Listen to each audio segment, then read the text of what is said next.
Hello, hello, hello, everybody. I am Pedro. And I'm Meredith.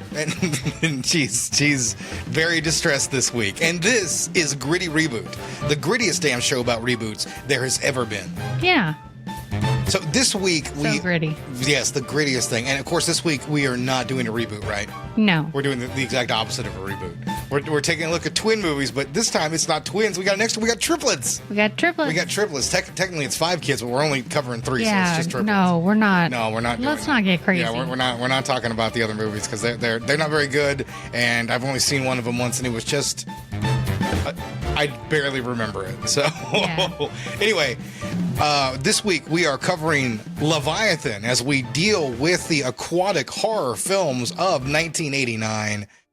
This movie, Deep Star 6 by Sean Cunningham, and of course, I think his name is James Cameron. Did he do anything himself? He made a movie called The Abyss. Yeah, he's the king of these movies. Oh, he's the king of these movies. That's what a lot of reviews that I read. Yeah, I read some bad reviews. I mostly read 10-star reviews because that's what I wanted to have for today. That's all you wanted to have. Yeah, because this movie sucks and it deserves a good 10-star review. And I found one. This is a movie that's a little different for me because I have a lot of nostalgia for it. And I thought this was a bit of an underrated gem. And then we went and watched it this time. And that's not the film that I found. I found a film that was, I don't want to say painful to watch, but it wasn't what I remembered at all. And so nostalgia didn't help this thing at all. I thought this film was slow. Yeah. I thought it wasn't, I thought it might have been the least original film I've ever seen because almost every plot element is taken from another film. And even then the story is paper thin in this thing. This movie's only held together by, I think, some solid performances. Good acting. Some solid performances. And well, let's just get it out there right now before we even talk about the facts. I think one of the things that holds this movie down is this is Stan Winston's whiff. Yeah. This creature is not great, and the movie is edited around the creature. Clearly, right? Like there's so many times like there's an attack and we barely see the monster. Actually, Stan Winston shot those scenes. Really? Yeah. Well, the way they're cut is what I have an issue with. Because Cosmatos was like, I don't know what I'm doing, so I'm not gonna film those. Those are yours. Your yeah, I know. He creation. let him be the second unit director at some Yeah. point, so that just made things go a little bit easier. And the fact is, the creature work isn't very good, especially in the end sequence where you see him in clear as day. I got some trivia about this. Yeah, he's not moving very well. And I think that's one of the things that holds the movie down. I really liked this film and thought we were walking into a solid 6, maybe even a 7. But this was definitely more of a 4. I'd give it a 5. You give it a 5? Yeah, I'm about even I Steven think on this is it. definitely more of a 4. I thought this was really underwhelming, especially because I thought the creature effects would be really, really good because of Stan Winston. And some of them are quite good, but I think the main dish just isn't there. And some of the way it's shot, I think, isn't very good either. So. Yeah. But we'll get into it when we get there. But I just wanted to get like our rating right off the board because I know this. So every now and then I forget. And that's one of the things I wanted to talk about right off the show. Get our numerical score for the film that we didn't care for and we don't recommend. 5 sea urchins. 5 sea urchins out of 100. Yeah. No, it just out of 10. Out of 10. No, it just wasn't the kind of movie that I thought it was going to be when I went back to it. I was really, I guess I was surprised by how shallow this film was at the end of the day. Yeah. So Yeah, I hear you. do you have trivia you want to talk about? I sure do, Pedro. All right, well, lay it on me. All right. Excited, I like it. We're all excited about Leviathan. The movie is set in the year 2027. 2027, we're only a few years away. 3 I years. had no fucking clue because it's not really obvious because everything looks old as shit to me. Well, they're doing video calls. Yeah. They didn't have those in 1989. Yeah, I guess you're right, Yeah. but like still everything was very. The ship was a little futuristic, but the problem is it's futuristic in 1989. That's what I'm saying. Which still looks old for us. Yeah, exactly. Because it wasn't trying to do like Star Wars, like way in the future, some distant place. It was just trying to do like, 50 years, 40 years in the future. What would that look like? Yeah. And because that's just what it was aiming for, it just looks a little weird. And the ship's kind of lived in a little bit, so that makes it look a little worn down as well. Once during the underwater photography, John Rosengrant and other members of the SWS on set crew were underwater for so long and at such a depth that they were unaware of a violent storm that had come in, threatening to rip the topside boat from its anchor and smash it against the nearby rocks. Quote, "We had no idea all of this was going on until we came to the surface and saw all the commotion," recalled Rosengrant. "We all got out of the water and helped push the boat away from the rocks and hold it steady in the storm." Yeah, shooting on water is no joke. No. That's why you see movies. They didn't shoot a lot of this. They movie. really didn't. They did, and we'll talk about it when we get to really the opening scene. But and that's why you don't do that. You do other things to try to get around shooting on water because it just takes so much time, and you can have a disaster like that. You can have a storm blow in to ruin your entire day or week. Yeah. If you lose something like that or somebody gets hurt, God forbid. It really does change. That's why Waterworld was so expensive because the whole fucking movie's on water. Yeah, I fucking hate that movie. Yeah, I was just watching Ebert's Worst of the Year, and I think that made the list for like 95 or 94. It's the worst of my life. I don't hate Water. People have rediscovered Waterworld. Ugh. That was one of the films that I was going to use, but I don't think Waterworld's very good. I think it's okay at terrible. best. I think it's okay at best. And that's really all I can say. It's okay. In designing the creature, Stan Winston and George P. Cosmatos went through a mini library of marine life pictures and medical reference books. They were inspired by physiology from the natural world and came up with the idea of combining human body parts and elements of deep-sea marine life into an unnatural creature never seen on film before. Yeah, and it all comes together to look like what Ernie Hudson called a giant chicken. Yeah. Listen, that's probably the best way to put it. What's the old saying? A horse by committee is a camel. Yeah. And that's a lot what this creature is. Like, there's a lot of cooks in the kitchen about what should be on this creature. And it's kind of a mess of like 10 different ideas. Well, it sounds like, I don't know. It sounds like Stan Winston and George Cosmatos were on the same page and maybe everybody else was on a different page. Here's the thing. I think Cosmatos liked every idea that Winston had. So they're like, we'll throw it all in there. And when it comes out the other side of the blender, I just don't think the slurry was very tasty.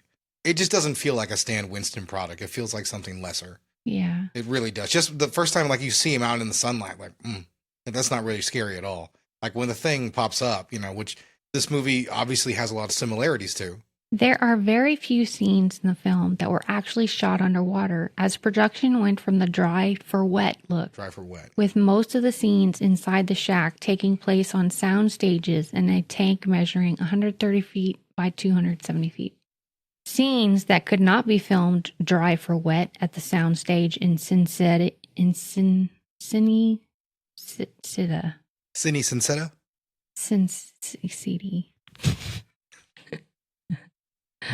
Yeah. It's Italian. Sincerity. I can't see. It's in your notes, so I can't see the word. But I did hear this. I heard. City. Yeah, I heard Ernie Hudson say this on the. Yeah, it's a production house. Yeah, it's a famous studio out there. Were shot either in big water tanks or at sea in Malta. Stan Winston had his main creature. Ugh. You want to try that again? You all right? Stan Winston and his main creature effects team trained and certified as scuba divers prior to filming in order to support the required water scenes in the movie to ensure their safety and proficiency in the water. Quote, Tom Woodruff Jr. would be in the suit underwater and the rest of us would act as safety divers so we could get Tom out of the suit quickly if something happened, noted John Rosengrant. Well, I mean, that's the thing, when you're working underwater, you have to work very quickly. Yeah. All it takes is one mistake and somebody drowns, so. Yeah, fucking crazy. It is, it really is. In addition to the amazing creature effects, Stan Winston's studio also built the deep dive suits designed by conceptual artist Stephen Berg. The studio made a dive suit for each of the lead actors, Peter Weller, Amanda Pays, Ernie Hudson, and Daniel Stern. Quote, we were commissioned to build the old-style mechanical underwater dive suits that the crew wears to explore the sunken ship, says Mahan. We made one custom suit that could be retrofit to every actor. The suits were white fiberglass shells with joints. They weren't as light as the actors would have liked, but they were as light as we could make them, considering how big and bulky they were. They had bellows at the bottom of the feet, so when a character stepped down, they would squirt air to make dust on the ground. Yeah, I saw this effect. When we were watching the 4K transfer this, you can see the dust or the dirt kicking out every time they step. It's a great, clever little idea. Shot at 48 frames per second, it looked like it was in slow motion and underwater. Oh, okay. Yeah. So, yeah, that's basically the key to the dry for wet technique. Yeah. You shoot things a little bit at a higher frame rate and play back slower. So everything looks like it's heavier, more labored, like they're in water. And then the key is the sediment in the air. Yeah. Or pardon me, in the water. Things are just floating there. I was just about to go through it. Before you knock down your water and get it everywhere, why don't you tell us about what they did? Because I do know, I saw this in one of the behind the scenes things. It's actually a very cool idea. Chicken feathers were used at one point of the shooting. Which is what I would have thought too. The underwater scenes, and suggest things were floating around in the water. According to Alex Thompson, this did not work because the features were floating side to side instead of up and down. The idea was scrapped altogether. But what did they do instead? You ask. What could they possibly have done? So this does seem like a good idea, but yeah, if it's just going down, it doesn't feel like water at all. So they used a wax. Yeah. They used a wax, which I was like, I don't even know how that works, but apparently heated up. It gave them the smoke and little atmosphere for the water and created perfect little particles that just kind of flowed and fluttered through the air. And it worked perfectly for them, and that's what they used. I forget the name of the style of wax or whatever, but that's basically just what it was, just little wax, kind of like an oil they were burning. And it worked out real well. Now, I think I will say, before we get into it, in 4K, the dry for wet technique is not as convincing. Yeah. I will say that. Like, we're watching that, the first thing I thought of is that's clearly not underwater. I hadn't done any research on this movie. I hadn't probably seen this movie in 15 years, if not longer. Probably longer. I think probably the last time I sat down to watch this movie would have been with my dad, probably on the Sci-Fi Channel or something like that. So, and he does like this movie, which is why I would have seen it, and I have fond memories of it. But I think my dad also might like Peter Weller as well. I like Peter Weller. Yeah, I don't have any memories of this movie. The first time I watched it was the other night. Oh, really? You've never actually seen it? Yeah, no. My dad had wanted to watch it, and he really liked it. So we'd seen it a few times on cable, and because it did not do very well at the box office. I think this was like a $30 million film, and I think it only made like 15. So this was a huge flop, and that's one of the things about it. But before we get into the movie, we need to talk about the director, Cosmatos. Okay. So now we've dealt with him before, have we not? Yeah. Yeah, he directed Tombstone. Yeah. He didn't really direct Tombstone. He just sort of came in for the other director who was fired while the cast and crew sort of directed the movie, I guess, themselves, and Cosmatos just took credit for it. Yeah. The Directors Guild is sort of how it's been reported. I wanted to talk about it because he's the director here, and he sort of famously or infamously did not get along with really anybody on set.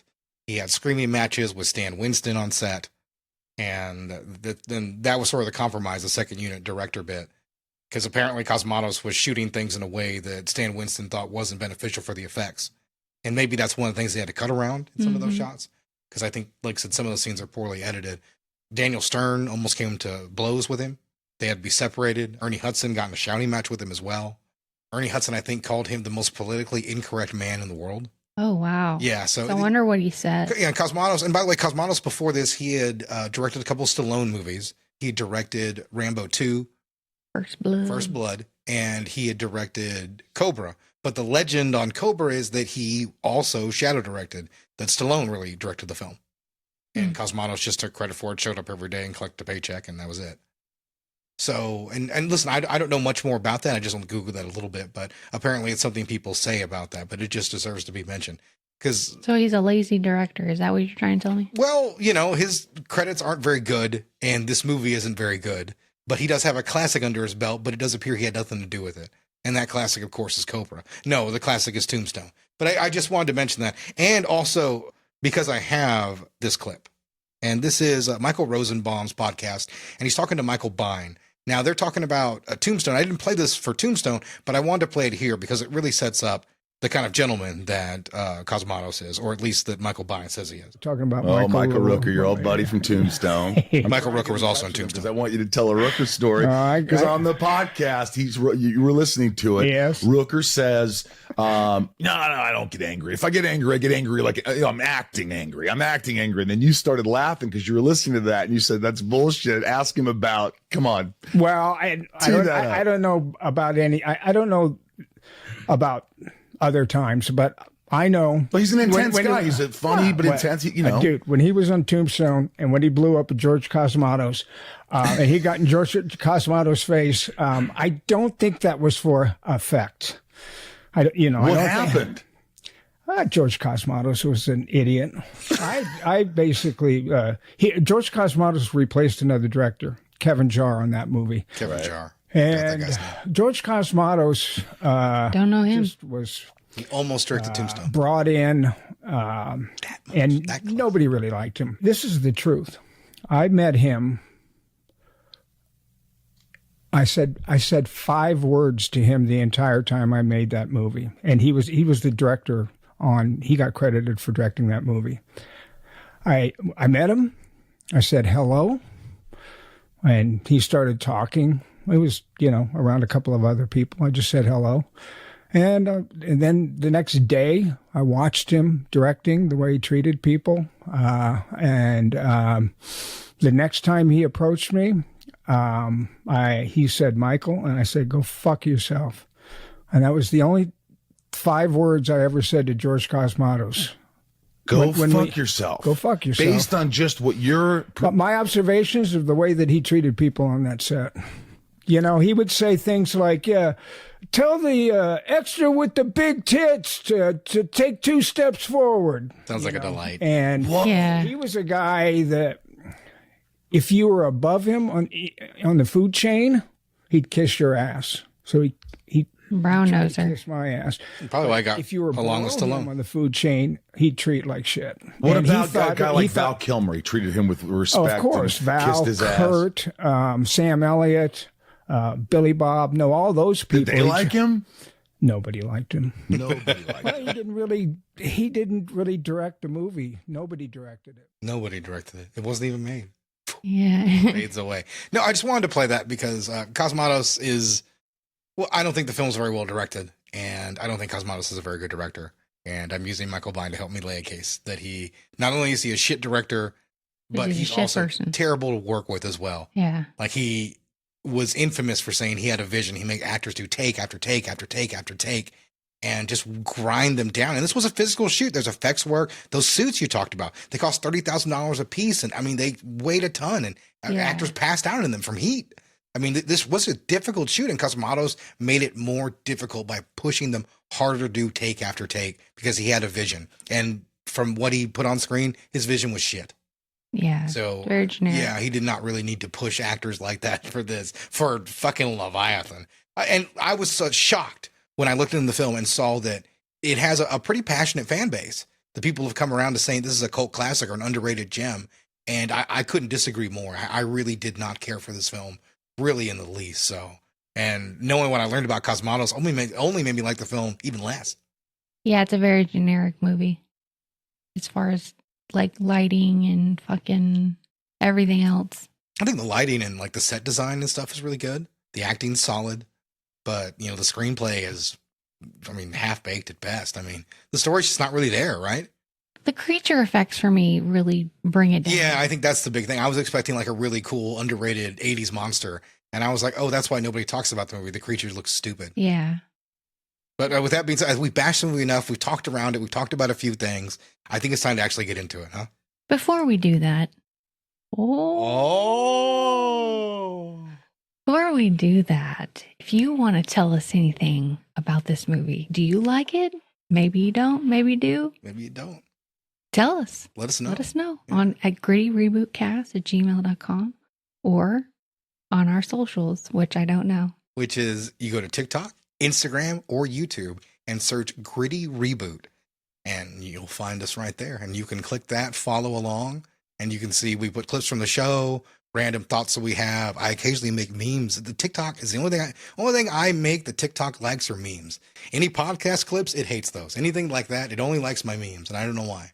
Maybe Listen, it is what it is. Meme-erific. Meme-erific. Wow. Yeah. I'm not turning that into a clip. No. That's right there. Meme-erific. It was an experiment that tampered with nature's Motherfucking most came basic out laws. in It went 1989. terribly wrong. It was buried 5 miles down. Now, a crew of undersea miners is about to stumble upon this terrifying secret. Shack to 7. What's going on out there, Williams? My God, are you picking this up? Look at that. Leviathan.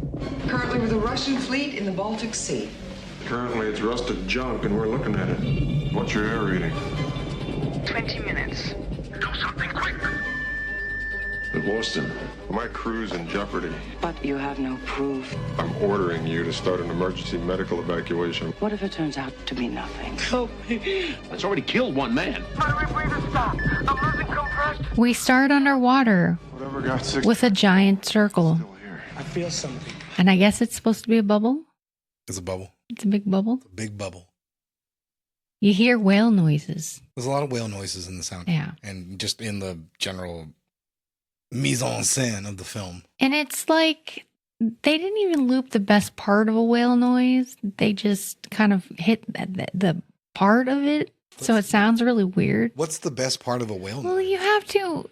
It's a long process. The whale sound. Is it? Yeah, I think so. I never thought about it. Yeah, I just thought of a whale noise, and now I'm thinking it's a long process. it is. I don't know why it is. Yeah, because like we're talking at a normal level. Well, whales like.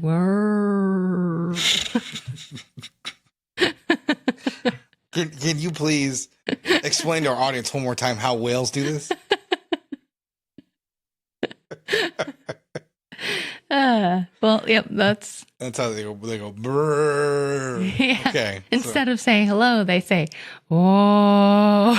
I didn't mean for you to really continue, but you went for it. You really went for it. Yeah, Thank you. you're welcome. Thank you for this. I'm here for whale noises. It's made the show stronger, and it's made us stronger. So we're back. We're underwater. We have a giant circle. We keep going deeper and deeper as the credits roll. Yeah, we have a lot of shots of the ocean here as we move further down.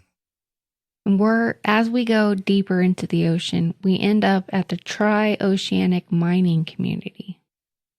And it's at this point that we kind of notice it's pretty evident that they're not working in real water here.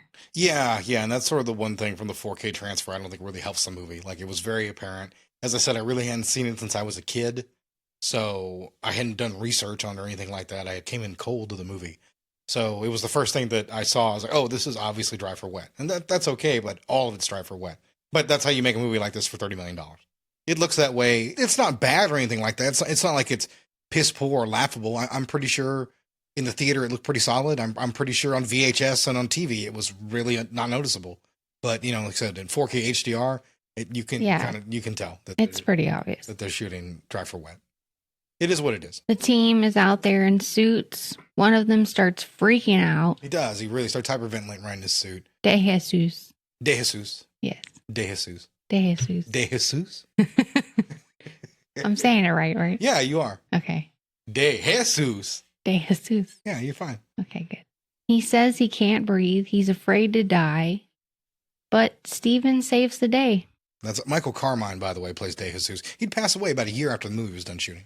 Oh, shit. Yeah, passed away, sadly. I think he had a heart attack at like 30 years old. Oh, damn. Yeah. So this is one of his final films.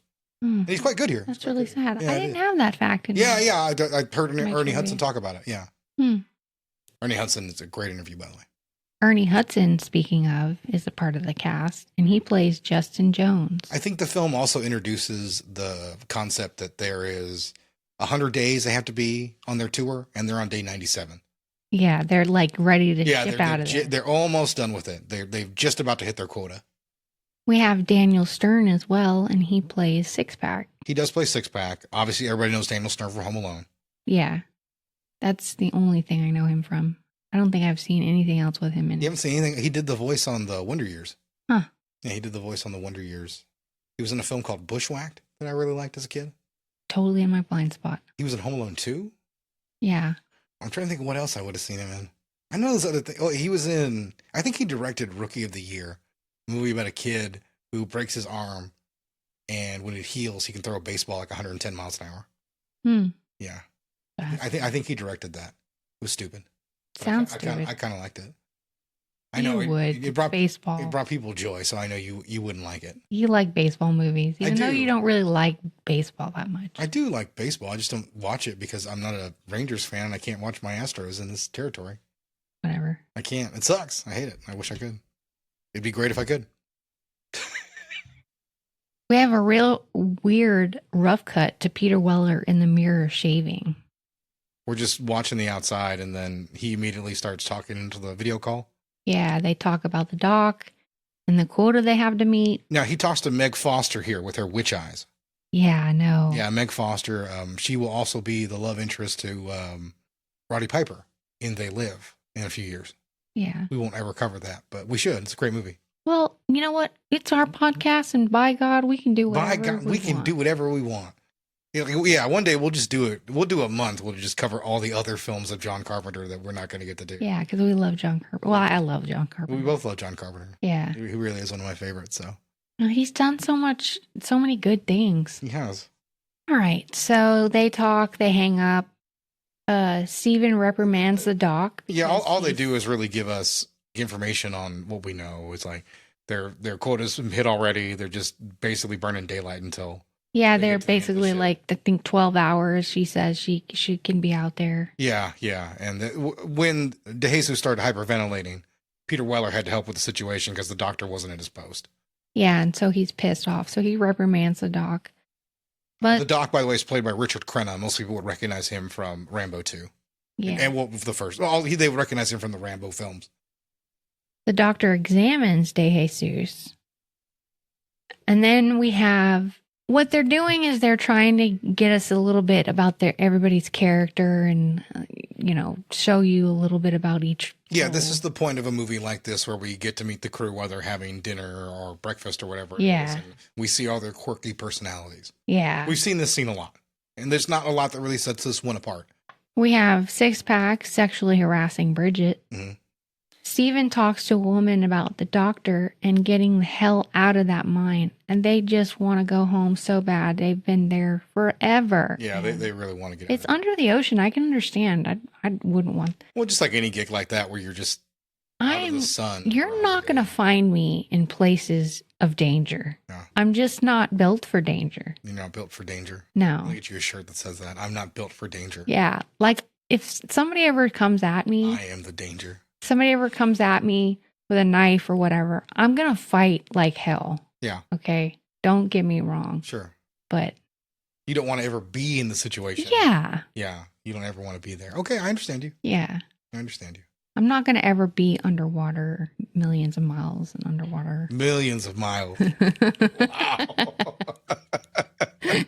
Straight to the core of the earth. That's the deep part of the ocean. Yeah, that's where I'm going. Yeah, there's a lot of pressure there. Mariana Trench, go eat your heart out. Go eat your heart out. Elizabeth puts a creature in Park's bed.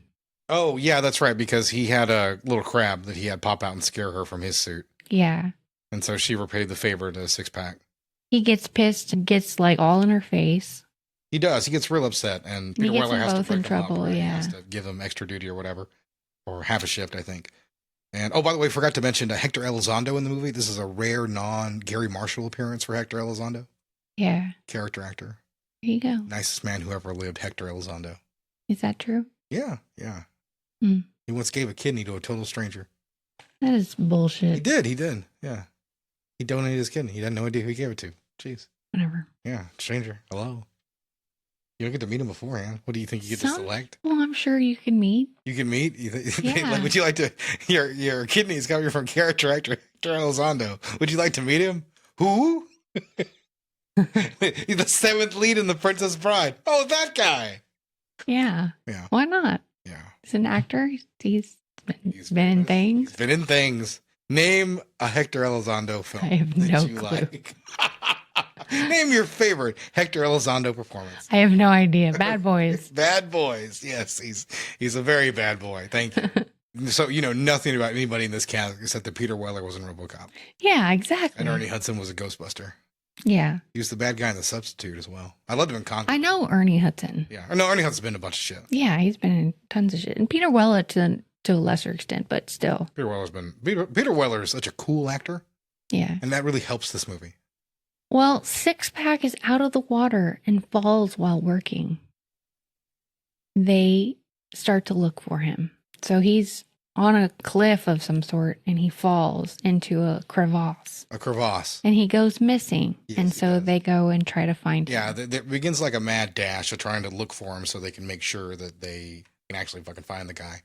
So there's a little bit of danger here, but this movie early on is glacially paced. Oh my God. And you know what? It doesn't have very much to it because a lot of the movies that we review take up at least 4 full pages for me of writing. Yeah. This movie only took up like 2.5, really. Like, Well, yeah, I remember I thought this movie was like 2 hours and 15, 20 minutes, and it was just under 2. Like, that's how long the movie feels. It really does feel like quite an eternity. This first act really is just like in first gear, just barely moving. yeah. Elizabeth sees something in the ocean while it's being broadcast to the crew. They find a Russian sub called the Leviathan. Yeah, so this is what their search leads them to, the Leviathan. And this is all the Leviathan is. Yeah. There is no giant sea creature in this movie. If you came to this movie because it's called Leviathan, assuming there'd be Peter Weller versus some sort of giant sea serpent, you sadly have picked the wrong film. That will not be in this film. Yeah. So I just kind of want to make that known that this is a movie called Leviathan, and there's not a Leviathan here. No. No. It's something else, but it's not a Leviathan. It's not a Leviathan. I was disappointed in that. Yeah. Elizabeth continues to search inside the ship. She finds him as he's got a safe of some sort in his hands while she finds him. Mhm. So they all go back to the ship. Or no, I guess it's like a mining facility. Yeah, they go back to their home base. And they start going through the safe. And this is where I note that so far, not a lot has happened in this movie. Yeah, this is all we do. We get some setup on. We know that the captain of the other ship has left a VHS log. Yeah. And we know the other thing that we really see here that Cosmatos shows us is that Six Pack steals a flask Yeah. and pockets it for himself and dooms almost all of mankind Yeah, no, right? just because he's a drunk. Just want some booze. He's a shitty employee Yeah. and he almost kills everybody. Yeah. So there we go. He deserved all this. Doc tells Steven about the video he found. He says the Leviathan was struck by a torpedo, but Steven kind of blows him off.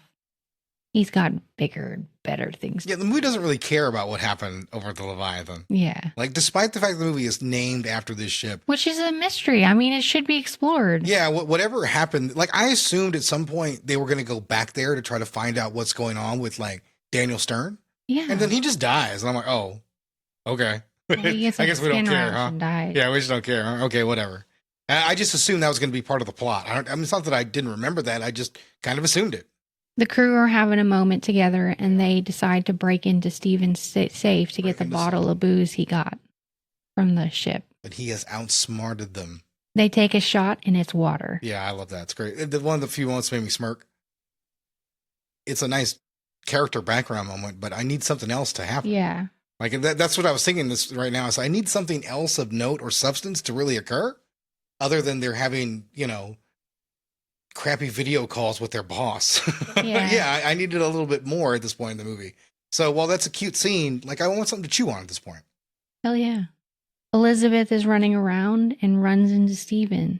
And they have a moment, so they have some chemistry. Yeah, they do. I think they want to bang. They want to bang. They're gonna push their genitals together. Yeah. He's gonna grab her boobs like bags of sand. Is that not a thing? Anywho. Doc checks Six Pack and he takes off his shirt and he's got spots on his back, like little gray spots. Yeah. I don't know if you mentioned it, but there was the scene the night before where he shared his booze with Bowman. Bridget. Bowman. Now, I understand if you look up the character names on this movie, everybody has a full name, but people are only called certain things, right? She is never ever called Bridget. She's called Bowman. Well, listen, I wrote down their first names, and that's what I stuck with. And listen, that's fine. I'm not saying you're wrong. So she is Bridget. I'm just saying, like, they call her Bowman throughout the rest of the movie. Yeah. When he's admiring her boobs, he was like, "What nice pair" or something like that. Mm-hmm. I don't know if well, yeah, I would have had to get to that part because he's dying already. We already missed that. And she liked him oogling her boobs, I guess, right? She didn't seem put off by that. I don't know. For some reason. I don't know. You don't know. I don't know. I know you were so quiet, like, I don't know. Six Pack is in real bad shape. The doctor takes a sample from his neck and it comes back with organism of unknown origin. And then he quickly dies, but he's not really dead yet. He's like kind of his in consciousness transition. as a human dies. Yeah. And whatever's inside him begins to mutate. But we don't know that until after this, he inspects the entire crew, right? Yeah, De Jesus and crew come back from their mission. Doc talks to Steven about Six Pack. They don't tell anybody that Six Pack has died. Mm-hmm. It's only between Peter Weller and the doc. And Steven can't believe it.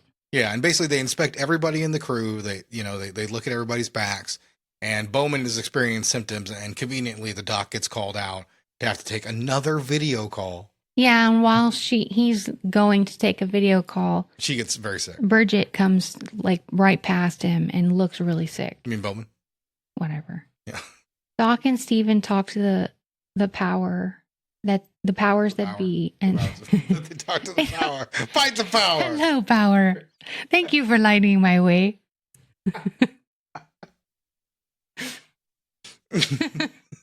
I want your version of the movie. Hello, power. They talk to the powers that be, and they're hurricanes, so they can't come to get them. Yeah, their pickup is delayed by at least 12 hours because of the incoming hurricane. Bridget, meanwhile, or Bowman, whatever, calls and gets more ill. Yeah, she's in shit shape. She's just puking in the sink and her hair is falling out.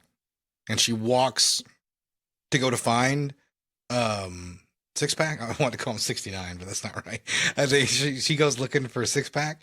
And when she finds him, like, he's dead. And she sees it immediately with, like, her hair, like, in her hands that fell out of her head. And his arm is beginning to mutate into something. Yeah. We don't know what this something is, right? Mm-mm. But he is mutating. And this sight causes her to go and kill herself, right? Yeah, she doesn't want whatever he's got. Just from this one sight, she's just like, she doesn't want to make sure she doesn't have, like, psoriasis or something. Justin goes to check on Six Pack and he's alive. What? Yeah. Yeah, it's real confusing. Well, I like that because he's twitching and mutating underneath there, and he thinks like his foot or his leg is moving while he's asleep. Justin finds a dock. It's not really played for laughs. It's just a thing. Justin finds a dock. He gets sidetracked by the showers running. They find Bridget, and she's killed herself. Yeah, Bowman slit her wrist. The crew chat about what's going on, and suddenly they hear something. Six Pack and Bridget were fusing together, basically. Yeah, they basically threw the two corpses in the same room together because they've never seen a science fiction movie. Yeah. And so the corpse of Six Pack ends up with the corpse of Bowman forming like what looks pretty cool. A little bit of body horror here.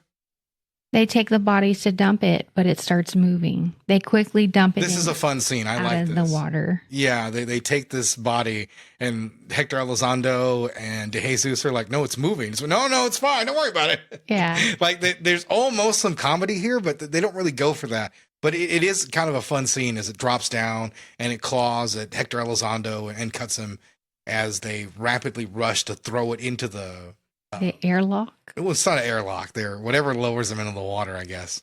You know what? We'll call it a water lock. A water lock. The water lock. There we go. So they put it in the water lock and launch it. Okay. It doesn't work. Well, Elizabeth strips and takes a shower. Yeah, this is close to grossed out by everything. We get a see-through bra. Yeah. Steven and the doc talk about the skull and large hand they found in the sub.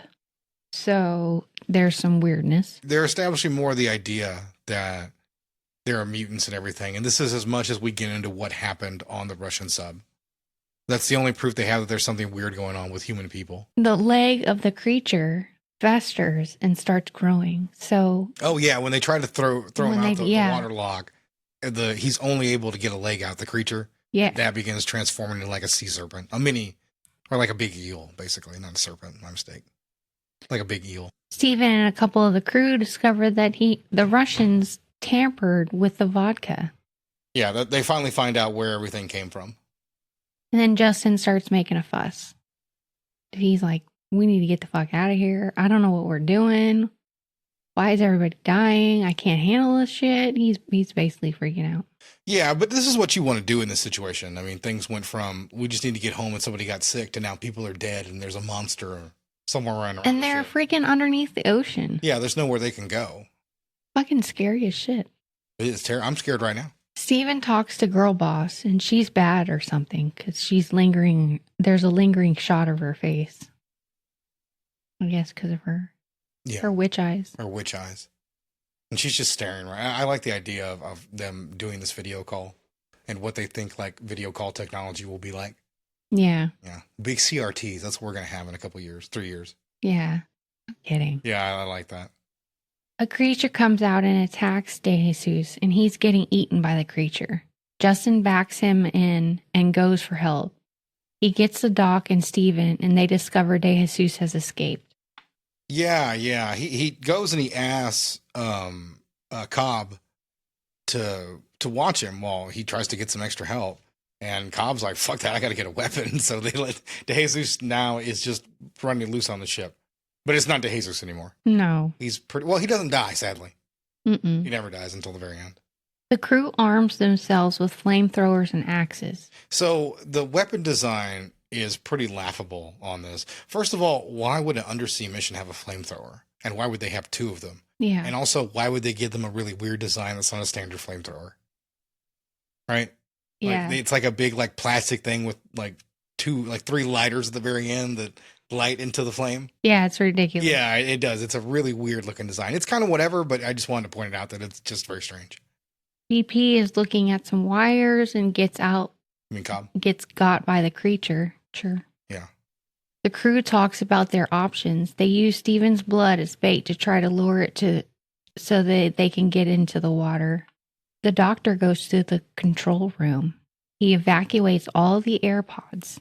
He doesn't want anyone to leave. Yeah, well, he knows exactly what it could be. So, I mean, this does make sense. But once again, this is a very cliche scene we've seen in a lot of stuff. Yeah. This whole concept was done better in the thing. I mean, well, I could say that about the entire movie, but this is another thing that I think it's just, okay. Like Underestimating humans' will to survive. Yeah, exactly. Cobb or GP? GP, it's not certain. Body, Mr. Elizondo. His body starts pulsating from the chest like a creature is trying to burst out. It's kind of a neat effect. It gets the dog. The rest of the crew realizes there's no more escape pods. So the movie is picking up some momentum at this point now that we have a monster on. Yeah. But I do want to mention, I think one of my biggest gripes is anything to do with the monster. They don't want to reveal anything about this monster until the final reel, right? The final fight. Yeah. And so because of that, like a lot of these scenes are kind of confusing. Like you just don't really get a great sense of what's going on. They reach Girl Boss and she says it's now 48 hours until they have rescued. Yeah. Which... Because they're down there with a genetic monster that can... But she's just telling them, whatever they want to hear. So. Yeah. Everybody feels like she's lying. Yeah. Steven has a hunch that Girl Boss is lying to them. The creature rips open an air vent and an imminent implosion coming. Yeah, so now we have a timer set up for the rest of the film. This is all that's left. That's all that's left. Well, I mean, hey, listen, it's Leviathan. It's crazy. It seemed like a longer movie, and well, yeah, that's what I'm saying. There's nothing. There's a lot of movie. like atmospheric long shots of hallways. Yeah, there's a lot of that early on in the film, and I mean, like, what do you want to talk about with another video call, right? Yeah, like the movie just needed one extra plot line with the corporation trying to screw them over or something like that. Like it needed one extra thing. Like the movie is just. Bare. Yeah, it's just a flat story. They needed one original element besides it's alien in water. Yeah. With some of the thing. That's literally all this really is. And it doesn't really help with, this script to not really have any kind of personality to it. It's just the leftover parts from other better science fiction films, sadly. 8 minutes to implosion, which is sounding off all over the mining community. Yeah. Steven and Justin try to fix the problem. So yeah, they do attempt to try to save the ship or save everything. Justin thinks he sees the dock. And see, this is a great example of like a missed opportunity. Because how many times have we seen like somebody talk to somebody and it's revealed they're part of a monster or something like that? Right. I just want to mention it because like it copies the Thing too much. it really does. And like this reveal isn't a reveal. Like you just kind of see the doctor's face and you know it's not right, but we don't see any more of the monster. Like Ernie Hudson's reactions there's no reaction. There's nothing that we see to give him that reaction. He just sees the doc's face in like a mask, but we don't really see anything else. No, it's a close up at all. So we don't know what he's like reacting scared to. And it's just such an odd editing choice for a monster movie with a monster designed by Stan Winston. And this is the part where the editing really drove me nuts in the film is you have a great opportunity to do a scare where he thinks he sees the doctor and then it's revealed that it's this giant monstrosity instead. We don't get that, even though we get Hunter Hudson's reaction to it. Yeah. It's a very strange cut. I don't know why Cosmatos didn't want to shoot the monster that way or why they didn't want to reveal it at that point. You're near the end of the film at this point. You might as well show me a little bit more of the monster. You're going to show him in daylight in 10 minutes. The creature comes out and attacks Elizabeth. The creature attacks Steven. There's 4 minutes to implosion. So yeah, as we're coming out here, I do want to mention that I think Ernie Hudson's character is probably the strongest character in the movie. Justin? Yeah. I think he's the strongest and most likable character is in this entire thing. And it's appropriate that of the 3 people that are going to make it out of this boat, that he's one of them. Yeah. And Peter Weller and, of course, Willie.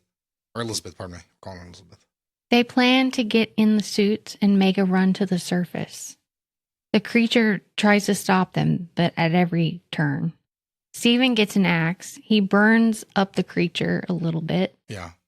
They do perform a nice attack on him. He escapes in a suit to the sea. Everything implodes. He sends the 2 of them off on their own while he tries to distract and make sure the monster doesn't get them. They all head up to the surface. He is behind them, but they all get up. And so I have to mention here, as the movie has picked up a little momentum, and it has, like things are moving, like we're getting the monster move around, there's attacks. I have some issues, but the movie is going up to almost watchable at this point. And this ending is a disaster. Yeah. It's a fucking disaster. Yeah, it's so bad. Okay, so we have one of the few shots is actually in water, which is them dropping their suits and going up, and everything with the suits coming apart is fine. It's the second they get to the top of the water. Like they get up there, and they're just floating around, and all of a sudden, these sharks materialize as if from nowhere. Yeah. And it's like, there's sharks. Like, oh, okay. And there's a bunch of them. Yeah, I was like, well, nobody's bleeding, so you're probably fine. So it's not that big a deal. But I mean, I guess there's sharks that could eat you. But the movie also believes it's not a big deal because as quickly as the sharks appear, their threat is completely forgotten. Yeah. Like within 30 seconds, not within 15 seconds, no one is talking about or cares about the sharks anymore.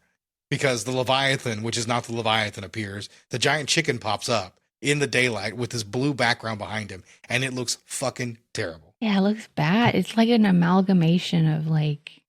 It looks like that meat that we had the other day from the store where you pulled it apart and it was like meat glue. Yeah, the meat glue and stuff. That's what it looked like. Yeah. Just all bunch of that. Yeah, it really was just a hodgepodge of ideas. It just doesn't really come together. There's a reason a lot of people don't really talk about this. This movie's forgotten because the beast is forgettable and the plot is, forgettable as well. Yeah, so they're bobbing in the ocean. They shoot a flare at a helicopter. The helicopter comes down. It's just there, so it finds them. There's no, no drama or anything else. Steven explodes the creature. They are rescued. Okay, so by the way, Steven explodes. So we get this end moment for it. Say, motherfucker! He throws the flare in his mouth. Let's get out of here. Yeah. And like they escape. And first of all, the one thing I want to talk about is Ernie Hudson's character is unceremoniously killed off. Yeah. It is a weird cut that he gets slapped in the face, right? Yeah. And then he's just floating under the water and nobody cares. He's one of the most important characters in the film. And almost every other death, somebody had a moment where they were like, no, not Hector Elizondo. Like they had a moment, right? And this important character just dies and it doesn't matter. It's very strange. It's poorly shot and it's not really fitting for the character at all. Mm-mm. Another poorly edited sequence in this barely watchable mess. And that's it. The movie comes to an end. Steven punches girl boss. Oh, yeah. Then we go back to the thing, and then girl boss, I like that you've been calling her that. Meg Foster's witch eyes get punched out by Peter Weller. Yeah. And then, it's whatever. It's an 80s ending. You can get away with that. It's fine. Yeah, the movie's a real disaster how it comes to an end. Also, the Jerry Goldsmith score is really good. And the end, it feels like it's an adventure movie. Like the end score really feels like a different film entirely. But, otherwise, I do really like the music in the film. All right. So, do you want to say anything else about this movie before we move on to reviews? There's a reason a lot of people don't talk about it. It's simply not that good. It's not that original. The creature design is also not great. If you're a Peter Weller fan, I'd recommend it. If you love Ernie Hudson and you're a completionist, check this out. If you're an Ernie Hudson stan, didn't do it there. If you love Hector Elizondo and you need to see every film he's ever done and study it, God help you. But you can watch this movie. Yeah. But otherwise, for a sci-fi fan, there's a lot of better things to watch. The sad part is we have to watch Deep Star 6, and this film is much better than that, from what I understand. I've never seen that. I haven't either. Yeah, it's Sean Cunningham, so it can't be that great. No, we'll see. Yeah, so it is what it is. So, well, as far as reviews are concerned, I have a treat for you. Ooh. Before we do that, 23% on Rotten Tomatoes. Makes sense. 5.8 out of 10 on IMDb. Okay, I buy that. And I have 2 reviews for you. Oh, a pair of them. Yes, both 10-star, one better than the other. Let's start with the crazy one. Okay, lay the crazy on me. David Bowie rocks. Okay. Dude, I just saw this movie. Dude. I just want to say that David Bowie, and that's just without a T. Oh, lust. Just want to say that David Bowie rocks, and so do all his little puppet friends. Every time I watch this Triplets flick, I just want to grab a bong and hit it like Cheech and Chong. Oh, dude, whatever happened to them? Dude, Labyrinth rocks. Wait, what the hell? David Bowie wasn't in this movie. Where am I? That is my new favorite review on this show. Had to read it. I laughed so hard when I read it. I can just imagine like a stoner just like grabbing this film and like watching it. Yeah. Like, wait a minute, man. I don't remember Peter Weller in this. You get 20 minutes in, nothing's fucking happened. Not even weed could make this movie better. On to the real review. And Labyrinth is awesome, by the way. You should watch more Labyrinth. Yeah. We'll talk about Labyrinth later. But not Leviathan. This review is called The Movie is Dope Sick Good. It is dope sick good. You know what? I've changed my mind. I'm rating it 9 out of 10. This movie, enhanced by the use of medicinal herbs, is an absolute blast. Peter Weller, it's me, Murphy, is both comically delightful and physically titillating. I didn't think that about Peter Weller, but he is very good in this movie and very cool. You know what? He is titillating. This guy's right. The special effects are far superior to comparable movies at the time. Alien, Deep Star 6, The Abyss, and then even compared to special effects of today's movies.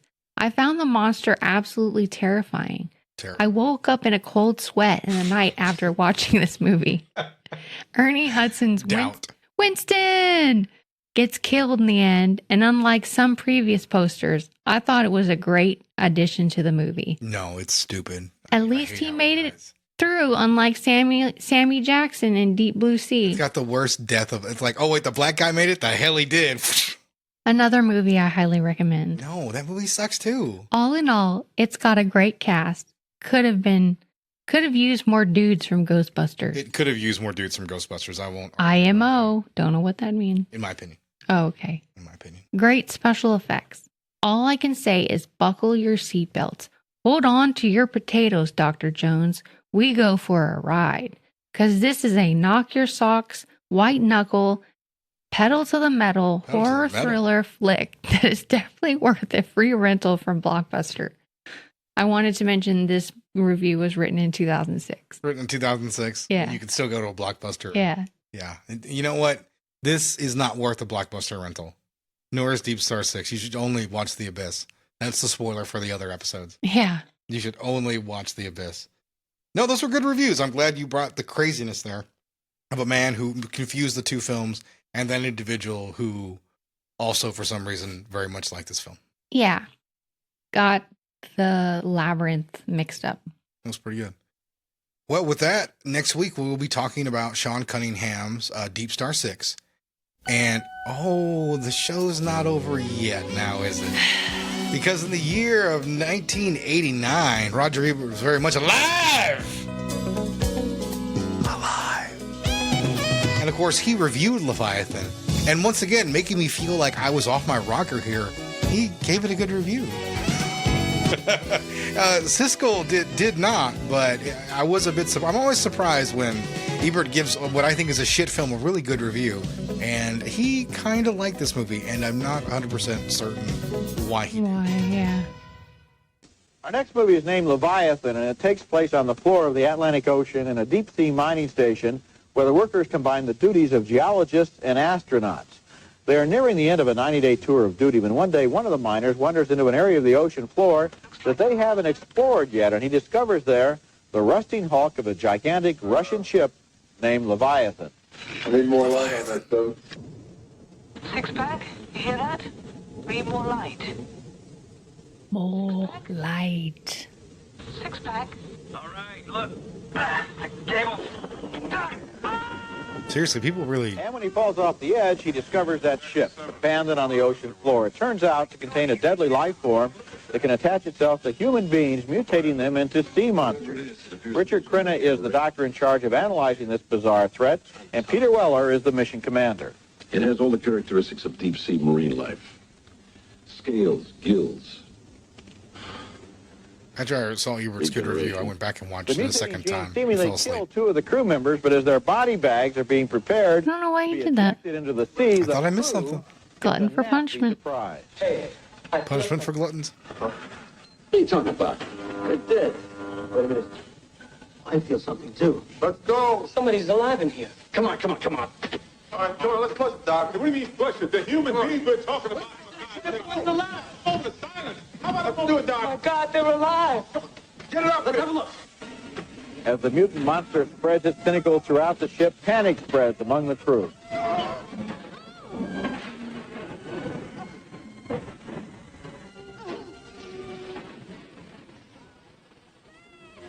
I always love these monster on the loose scenes where it turns out that there are an enormous number of things that can go wrong, break, leak, and spout steam before the whole operation comes to a halt, just like they have a whole built-in system of pipes that can burst.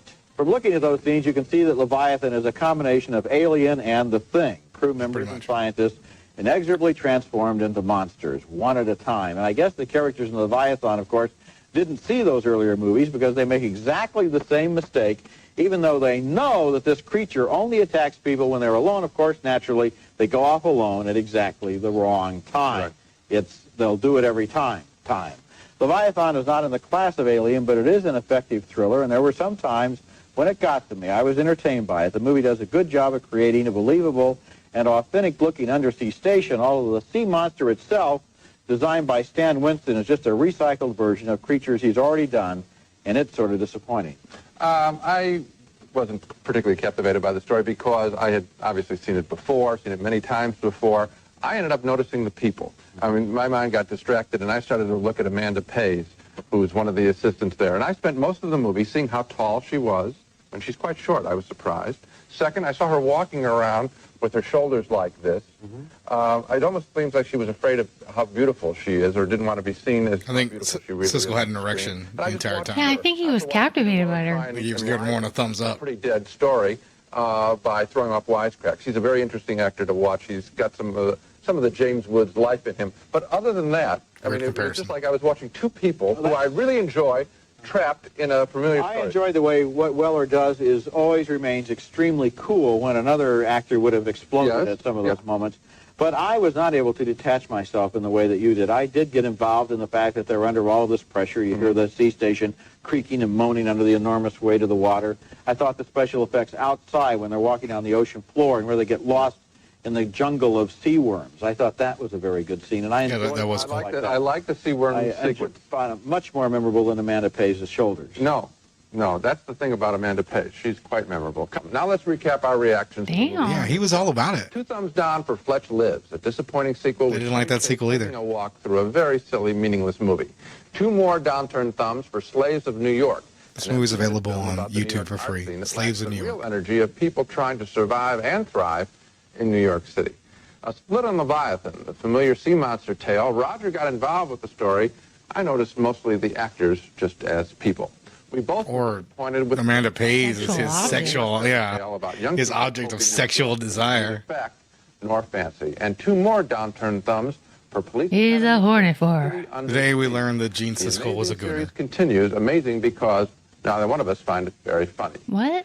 And so I like nothing. What? This, Gooner? Yeah. Possible votes. The hell We is have that? 9 down It's a person who terms, so masturbates a mine is lot. up, but not way Oh. up for Leviathan. So not a strong God, there's week. terms for everything. It's usually kind of That's usually how languages work. wait till next week or go to see last week's movies.